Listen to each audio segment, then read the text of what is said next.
Essimu okuvumbeera obubaka obutatuuka ate abuweerezza n'asalibwako ensimbi kuno gattako okutukakutuka ng'obadde oyogera n'omuntu bye bimu ku bizibu ebisinze okutawaanya abantu abakozesa amasimu.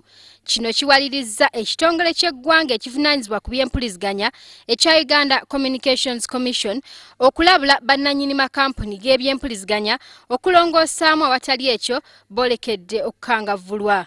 Okusinziira ku ssenkulu w'ekitongole kino Godfrey Mutabazi, tewali kampuni yonna ku ezo ez'amasimu eziriwo wano etuukana n'omutindo gw'ebyempuliziganya n'olwekyo babawadde ekiseera ekigere basobole okutereeza enkola yaabwe. Tumaze mu newspaper kati walimu report twakoze eraga nga tebakoze bulungi. Kati after 30 days tujja kuddamu tukole bwebanga tusanga tebakoze improvement tujja kuba nga fine eyo. Abantu abasoba mu bukadde 16 beeyambisa emikutu gy'ebyempuliziganya ate nga basasula obutitimbe bw'ensimbi okugibeerako.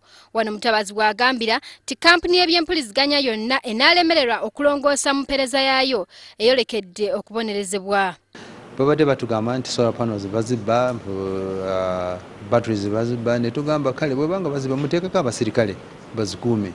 Kubanga tetuyinza kubeera mu quality of service nga amasimu tegayitamu okubala emyaka n'emyaka. Tubawadde emyaka 2 yonna, emyaka 2 nga tulinze. Mutabazi agamba nti ekitongole ekyakulembera kye kimu ku ebyo ebikulaakulanye ennyo mu magezi g'ekikugu n'olwekyo amateeka g'ebyempuliziganya ey'ekikugu gasaanye okuddaabululwanga olutaata okusobola okutuukana n'ebyo ebeera biyiyiziddwa. Amateeka kwegamba tegamala bulungi naye tugakola tugenda nga tugongerako kubeera bulungi mpola mpola tukola improvement kati muli akayitamu kati. Mu kiseera kino emikutu gino giweerezza bannayuganda nga bakuba amasimu baweereza obubaka obuwandiike omutimbagano ogwa kompyuta oba intaneti okuweereza ensimbi n'okuzikuuma n'ebintu ebirala bingi n'olwekyo enkola ya kampuni zino esaana okulondoolwa. Ndi Dana Kagere Mugera wamu ne Emmanuel Rubega ku Radio BS TV mu Kampala.